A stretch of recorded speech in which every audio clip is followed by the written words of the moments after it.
Dear viewers, আইএনস ফিনটেকের পক্ষ থেকে আমি মোহাম্মদ শহীদুল ইসলাম, এক্স ব্যাংকার এবং QuickBook online advance certified pro adviser, আপনাদেরকে আন্তরিক শুভেচ্ছা জানাচ্ছি। আমি নিয়মিত ট্যাক্স ভ্যাট এবং ক্লাউড বেস অ্যাকাউন্টিং, স্পেশালি কুইকবুকের উপর আমি প্রফেশনাল সাপোর্ট সার্ভিস প্রোভাইড করে থাকি, কনসালটেন্সি করে থাকি। সেই সাথে আমি একজন কুইকবুক এবং ট্যাক্স ভ্যাটের উপর নিয়মিত প্রফেশনাল ট্রেনিং প্রদান করে থাকি। আজকের ভিডিওতে আমি দেখাবো, আপনি কুইকবুকে যখন ব্যাংক রিকনসিলিয়েশন করতে যান, এই ব্যাংক রিকনসিলিয়েশনটা আমরা কয়ভাবে আসলে ব্যাংক রিকনসিলিয়েশনের ফিল্ডে আমরা যেতে পারি। মানে আমরা হয়তো জানি যে শুধুমাত্র আমরা কগ ভিউ থেকে বা সেটিংস দিয়ে আমরা রিকনসিলিয়েশনে যাই। আজকে আমরা কিছু অ্যাডভান্স রিলেটেড কুইকবুক ব্যাংক রিকনসিলিয়েশনের ফিল্ড আমি আপনাদেরকে দেখাবো। তো চলুন যাই বন্ধুরা। তো কুইকবুকে আপনি যখন ব্যাংক রিকনসিলিয়েশন করতে যান, প্রথমে আপনি সাধারণত 3 ভাবে ব্যাংক রিকনসিলিয়েশন ফিল্ডে যেতে পারেন। এখন আপনি যদি 3 ভাবে জেনে রাখেন, আপনার সুবিধা হবে কি, যে কোনো একবার হয়তো ভুলে গেলেন যে আপনি যখন নতুন নতুন কুইকবুক শিখছেন বা ব্যাংক রিকনসিলিয়েশন শিখছেন, যে কোন জায়গা থেকে যেন আপনি গিয়েছিলেন সেটা হয়তো ভুলে গেছেন। কিন্তু যখন একাধিক লোকেশন আপনার জানা থাকবে, যে কোথা থেকে আপনি কুইকবুকের কোন কোন জায়গায় আপনি এন্ট্রি দিতে যেতে হয়, তাহলে কিন্তু কোনো একটা জায়গা ভুলে গেলে আপনার পরবর্তী একটা কিন্তু আপনার মনে থাকবে। এই জন্য আসলে একটা জিনিস অল্টারনেটিভ হয়ে জানা থাকলে এটা একটা বিশাল সুবিধা বহন করে। ওকে, তো চলুন যাই। প্রথমে দেখেন, আপনি যখন ব্যাংক রিকনসিলিয়েশন করবেন, প্রাথমিকভাবে আপনাকে এই সেটিংস অপশনে যেতে হবে। তারপর টুলসে এসে রিকনসাইল।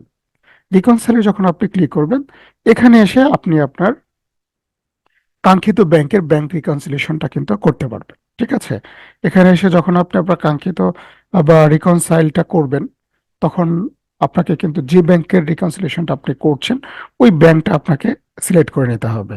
ঠিক আছে, তাহলে ব্যাংক রিকনসিলিয়েশন যদি করতে চান আপনি, তাহলে প্রথম যে ব্যাংক রিকনসিলিয়েশন ফিল্ডে যাওয়ার রাস্তা, সেটা হলো এই সেটিংস থেকে।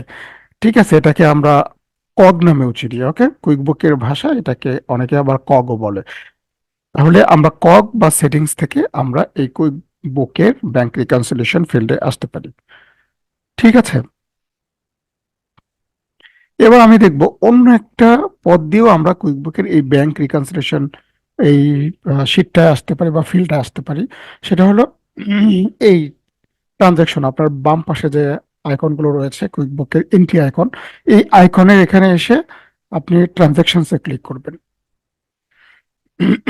ট্রানজাকশনে ক্লিক করার পর আপনি কিন্তু সেম জায়গাতে আসবেন। এখান থেকে ঠিক আগে যেরকম বললাম, আপনি আপনার প্রয়োজনীয় ব্যাংকটা সিলেক্ট করে তারপরে আপনি ব্যাংক রিকনসিলিয়েশন করতে পারবেন। ওকে, তাহলে এটা হলো আমাদের দ্বিতীয় পথ। আমি নেক্সট আরেকটা পথ দেখাবো, যেখান থেকেও আপনি কুইকবুকের ব্যাংক রিকনসিলিয়েশনের ফিল্ডে আসতে পারবেন। তবে সেটা শুধুমাত্র আপনি যখন অ্যাকাউন্টেন্ট ভিউতে থাকবেন। উপরে দেখেন, বাম পাশে একদম উপরে কিউবি গ্রিন যে সার্কেল, তার ঠিক ডান পাশে এখানে কি রয়েছে, অ্যাকাউন্টেন্ট। এটা হলো মেন করে আপনি কোন ভিউতে আছেন, তাই না? আপনি যখন অ্যাকাউন্টেন্ট ভিউতে থাকবেন, তখনই শুধুমাত্র আপনি এই অ্যাকাউন্টেন্ট টুলস এই আইকনটা পাবেন। এখানে আপনি ক্লিক করে তারপরে আপনি যাবেন রিকনসাইল। দেন আপনি কিন্তু ঠিক সেম ব্যাংক রিকনসিলিয়েশন ফিল্ডে চলে আসবেন। ওকে, আমি আবারও দেখাচ্ছি। আপনাকে আসতে হবে, যদি ব্যাংক রিকনসিলিয়েশন করতে চান, তাহলে এই অ্যাকাউন্টেন্ট টুলস এসে কুইক লিঙ্কস, এই কুইক লিঙ্কসের ঠিক 3 নম্বরে দেখা রয়েছে রিকনসাইল। আপনি এখানে রিকনসাইলে আসবেন। রিকনসাইলে এসে এরপর আপনি আপনার প্রয়োজনীয় মতো যেভাবে আপনার যে ব্যাংকে আপনি রিকনসাইল করতে চান, ওই ব্যাংকটাকে এখান থেকে সিলেক্ট করে দিয়ে তারপর আপনি আপনার ব্যাংক রিকনসিলিয়েশনের যে পার্টে কাজ করা দরকার আপনি সেখানে কাজ করতে পারবেন। তো এই ছিল বন্ধুরা 3টি অপশন, যে 3টি অপশন দিয়ে আমরা আসলে কুইকবুকের ব্যাংক রিকনসিলিয়েশনের কাজ শুরু করতে পারি, বা ব্যাংক রিকনসিলিয়েশনের ফিল্ডে আমরা পৌঁছে আমাদের ব্যাংক রিকনসিলিয়েশনের কাজটা সুন্দর মতো সম্পন্ন করতে পারি। আশা করি ভিডিওটা ভালো লেগেছে বন্ধুরা। আমাদের সাথে আহ, যোগাযোগ করতে চাইলে আমাদের স্ক্রিন দেখানো নাম্বারে বা ইমেল করে বা মোবাইলে কল করে আমাদের সাথে আপনাদের QuickBook related, accounting, tax VAT related যে কোনো বিষয়ের আপনি আমাদের কাছে কোয়েরি করতে পারেন বা আপনার সমস্যা জানাতে পারেন। পরবর্তী ভিডিও দেখার আমন্ত্রণ জানিয়ে আজকের মতো এখানে বিদায় নিচ্ছি। আল্লাহ হাফেজ।